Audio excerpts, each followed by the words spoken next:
എന്താണോ കോഴിക്കറിയാ? ഓ എന്താ? അല്ല, എന്നൊക്കെ പ്രായമുള്ള കോഴിയാണല്ലോ, കഴിക്കുന്ന മുമ്പ് ഒന്ന് ബഹുമാനിച്ചേക്കാന്ന് വിചാരിച്ചു. എന്റെ കാശ് നശിപ്പിക്കാൻ വേണ്ടി മാത്രം പറിച്ചു വിട്ടിരിക്കാണോ തന്നെ? ഇനി വല്ലതും ഉണ്ടോടോ നക്കാൻ?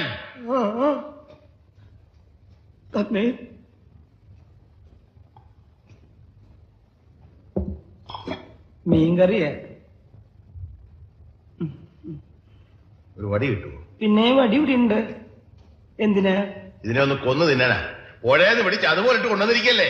ഉപ്പുമില്ല, മുളകുമില്ല, ഒന്നുമില്ല. ഉപ്പ് ഞാൻ ഒരു പാത്രത്തിലൂടെ കൊണ്ടുവയ്ക്കാം. പാത്രത്തിലോ? എന്നാ താൻ കാര്യം ചെയ്യും, ഒരു 10-15 പാത്രം ഈ ടേബിളെ നിരത്തി വെച്ചിട്ട് ഉപ്പ്, മുളക്, ഉള്ളി, ജീരകം, കരുവേപ്പില എല്ലാം അതിലിട്ട് വെച്ചാല് ഞാൻ എന്റെ പരുവത്തിനടുത്ത് കഴിച്ചോളാം. ഇനി മേല ഞാൻ അങ്ങനെ ചെയ്യാം. തന്നെയൊക്കെ തീറ്റിപ്പോരുന്ന എന്നെ വേണം പറയാൻ. തനിക്ക് പ്ലേറ്റ് ഒന്ന് കഴുകി വെച്ചു കൂടോ? കഴുകിയിട്ടുണ്ടല്ലോ. പച്ചവെള്ളത്തിലായി? അല്ല, ചൂടുള്ളത്തില്. ആരും ചൂടുള്ളത് കഴിയാം. ഞാൻ ഒരു സത്യം പറയാം, ഞാൻ പച്ചവെള്ളത്തില കഴിയുന്നു.